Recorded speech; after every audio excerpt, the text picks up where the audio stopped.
So I've seen some videos of how bad dating is nowadays, and took it with a grain of salt. I didn't know how true it was or not. And I think the last date I really went on was 2017, going out with a waitress for a few months, and it's going really well. And then stopped getting messages, getting responded to timely, and it takes like 6 hours, 8 hours, a day or two to message me back. But we're both in our 30s and we're adults and we got lives and jobs and responsibilities.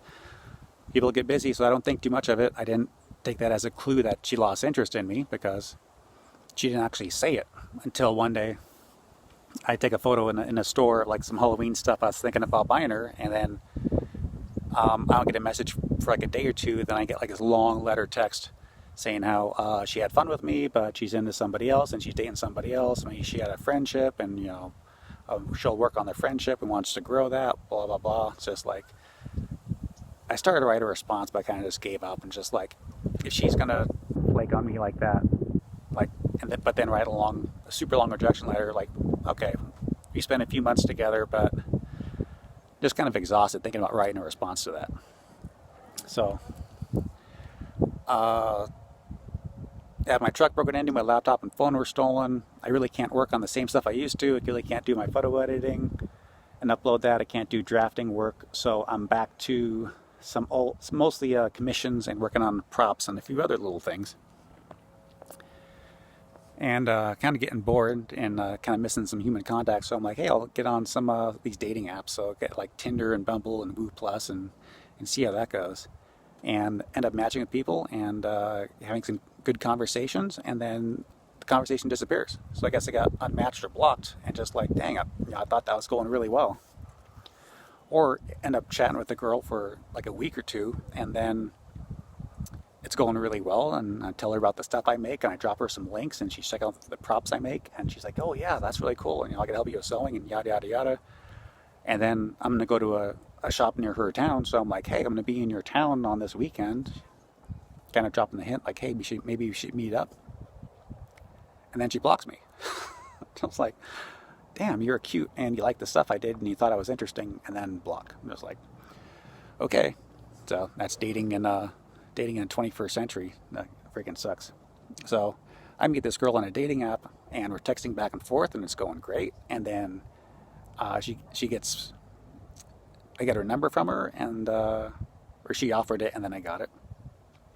And we're texting back and forth and sending pictures, and then we end up going to phone calls, like half an hour, 45-minute, over hour-long phone calls back and forth. It was going really well, building up to the first date. And then she lives like an hour and a half away, so I got a truck, and I modified it with a little table on my tire carrier, so we can do like tailgating. And I got a refrigerator in my truck, it runs on 12 volts, and I got a little portable grill. So I was like, hey, I can like cook you dinner in a park, and we can watch a movie. I got a portable DVD player, so it's like a dinner and a movie, but in a park, because everybody's worried about this virus, and we really can't go out to restaurants and movie theaters anymore.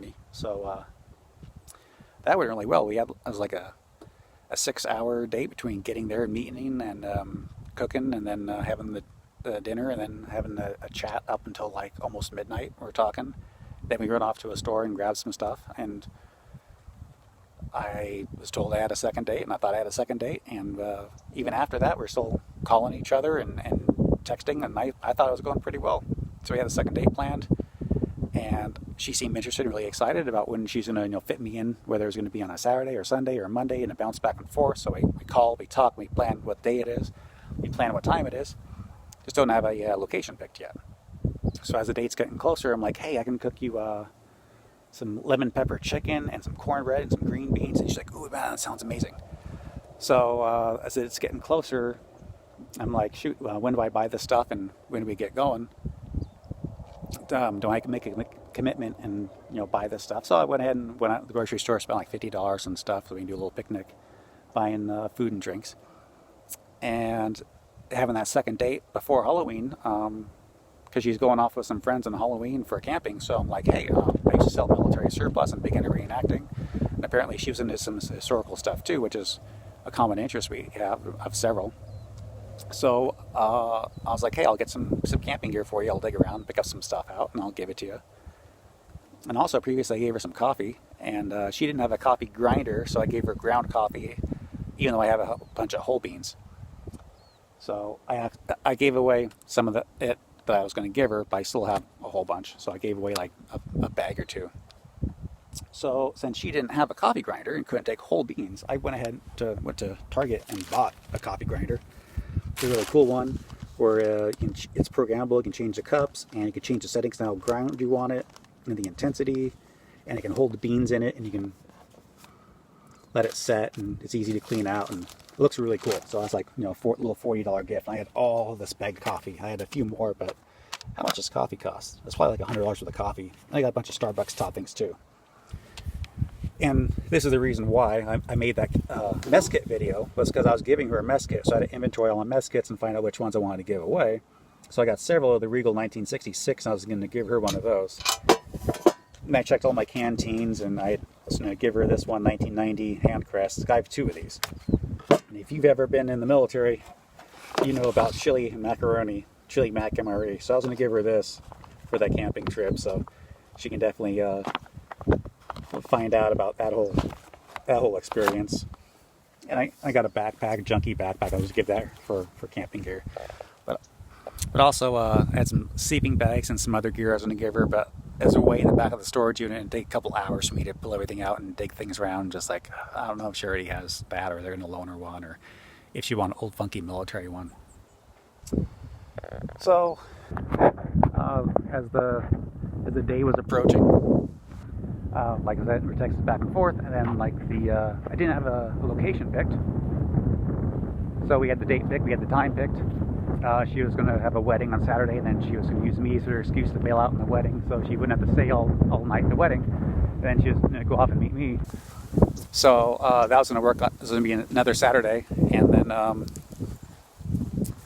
and Friday's coming up, and I was like, we don't have a location picked. We've got day and time. Like, I need to know where to meet. Like, we can meet the same park, and meet at her place, going to meet somewhere else. So I hit her up on Friday morning. I'm just like, hey, are we still on for tomorrow? And I get to work, and I'm working on some projects, and I'm working on trying to finish a Colonial Marine armor kit for a guy for a commission. I sold him a pulse rifle sling adapter, which I make those. I had them in a machine shop and a welding shop, and I Parkerized them, so I sell those. I sold this guy one, and then he bought an armor set, but he didn't buy a finished one like from Spatter Terry English. He bought one from Golden Armor, which is a whole kit, and he got hosed on that because he couldn't put the kit together because all the tools you need and all the supplies. So I had that stuff. I volunteered to do it. So I'm working on this commission for this guy to complete this kit, and I'm working on it all day on Friday trying to crank it out because I was going to give it to him on Saturday. I was going to deliver it to this guy since he lived halfway to this girl's place. I planned it because I already got that date set for Saturday. I talked to him, and I was like, I'm going to drop it off for you on Saturday midday, early afternoon. Then I'm going to bounce and drive up the rest of the way to the girl's place. So I was like, piggybacking the trip. So I was kind of on a hard time limit to drop that off to meet the deadline because he was going to use it for Halloween. So I was doing a lot of work on that on Friday, trying to get it ready in time. So I go back and check my phone every couple hours, no message, go back to working, go back, check my phone, go back to working for a few hours, and then it starts getting like in the evening, and I'm just like, I texted that girl in the morning on a Friday, and then it's now the evening, and it's just like, do I call her? Do I text her? Like, so I hit her up again, like, hey, you're gorgeous, so, hope you're not ghosting me, a little LOL, ghost emoji kind of thing on there. And then I don't get anything back, and just like, shoot. So I went ahead and bought stuff I need at the grocery store, planning that we're eventually gonna go meet up. So I was like, shoot, send like $50 in the grocery store for stuff, and I'm gonna drive all the way out there. I'm gonna, at least I'm gonna drive halfway, take the risk, drive the rest of the way out there. So I go to the guy's house, drop off the stuff, and I'm like, shoot, do I drive the rest of the way? So I call her a couple times, leave a message like, hey, I'm looking forward to seeing you again for the second date we got scheduled. I don't know what's going on. Looking forward to seeing you again. Maybe I'll stop by that same park if we can go back out there. Nothing. So I was like, shoot. So I took the risk. I drove the rest of the way out there. Went back to that same park. I hung out there for like an hour or two, like at the off chance Like, hey, people lose their phone. Their phones get stolen. I had a girlfriend that accidentally washed her phone in the laundry because she left it in her pants. So I'm thinking, best case scenario, she's still into me. She still want to go on that date, but she lost her phone, or it got stolen, or it got damaged. She dropped it. Like I'm thinking 3 phones stolen. Oh, since since I ever had a cell phone, I had my work phone stolen, and my personal phone stolen out of my truck. I had at a gas station, left my windows down, and I went inside to grab something, came back, my phone was gone. So I've lost 3 phones. So I'm thinking best case scenario, I can't get a hold of her because she lost her phone. Worst case scenario, she got in a car accident and died, or she's in the hospital and she's injured. So now I'm worried, like, oh my God, is she even alive? Like, something happened to her? Is she okay? Or maybe I'm just like, all these people on the internet talking about getting ghosted, and it's like, you can be in a good conversation and they disappear, or you could be dating them and then they disappear, and no phone number and no contact, no email, nothing. They just don't answer. They just disappear off the face of the earth. Where'd you go? They ghosted you, like poof. Something and shoot. So I punch her phone number and name in, and then all these addresses pop up, and a couple places that she works at or used to work at pop up, and I'm just like, well, she had the phone number for a while. She like, I don't know what to do. Like, I got a couple addresses here, and I got a couple phone numbers and places she might work, because I know what she does for a living, and it wouldn't be that hard to figure out which business she works at. So, do a little search, and it's like, well, there's only 3 places that she could possibly work in this area. Just like, shoot. So, like, I guess I got ghosted and stood up because, like, the day before the date, she disappeared and she didn't text back and she didn't call back. So I called her a couple times and just like, I don't know what's going on. And it's like, did I get ghosted? Did her phone break? Did she lose her phone to get it stolen? It's like, I was way into her. I thought she was way into me. I thought we clicked really well. It was going along great. So did I say something wrong? Did I do something wrong? Was it on my part? Was it on her part? Did she find somebody else? Did she swipe right and find another date? Did she go back to her old boyfriend? Or like, I don't know. I don't know what's going on. I don't have a clue. I don't know what to do because I don't have the information that, do I hang on and hope she gets back to me? Do I give up and move on? Because if she's ghosting me or ignoring me, it's just like, I'm missing the piece of information. Well, what do I do now? So I'm like, well, if she lost her phone and she broke it and she still wanted to go out, like, I could probably find where she works and like call a couple places and try to ask for her. Like, would that seem like stalkery and creepy? And just like, do I get a hold of her?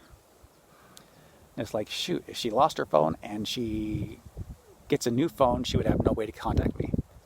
And it would just be a misconnection forever. And as much as we clicked, I'm just like, that could have been a good relationship. That could have been the one. If not, could have been a great friend because we had some similar interests. We could do some similar stuff together. So I was like, shoot, take the risk and look creepy. Or maybe it would be like a godsend if she lost her phone and then the guy she went out with was able to somehow find her and call her. Just like, so I'm like, okay, I'll take that risk. Like, I already took the risk to drive out there another hour to meet her. Maybe she'll be at that park. Because, like, that's a 3-hour round trip. Plus, I already spent all the money on groceries, too. So it's kind of expensive to date this girl. So we're looking at, like, almost $200 between driving and buying food. And all the little gifts and stuff I was giving her, too. On top of, like, roughly $200 to go date her. So, like, kind of got a little bit of investment going on there. She's gorgeous. We clicked well. At least I thought so. So I was like, shoot, I guess we missed that date. She hasn't been getting back to me. I don't know if she's okay. I don't know if she just lost her phone. If I call her at work, usually that's not socially acceptable. I know I didn't like getting called at work because I was working. But if I lost my phone and I met with a girl on a date and I didn't have another way to get a hold of her, and the phone was gone and my contacts were gone, because I'm living that right now. My phone was stolen, so I lost all my contacts. My friends, I can't call my friends. I don't have their number. They can't call me. My number's on my old phone. So I got this new phone here. I have like 2 people in here. Hey, hit me up with the email. Send me your phone number if I know you, so I can finally call you back. So I'm like, yeah, you know what? I'll take that risk. I'll call around and see if I can find out where this girl works. So just like, call this place, no girl of that name there. Call this place, no girl of that name there.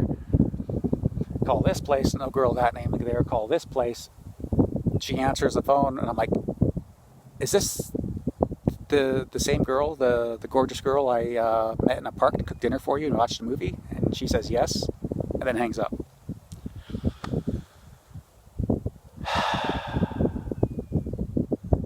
No explanation, but she hung up on me.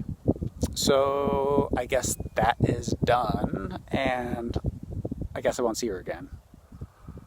Because as much as I wanted that to work out, oh, if you hang up on me, that is a pretty clear sign you don't want to see me again. So, bye to what could have been.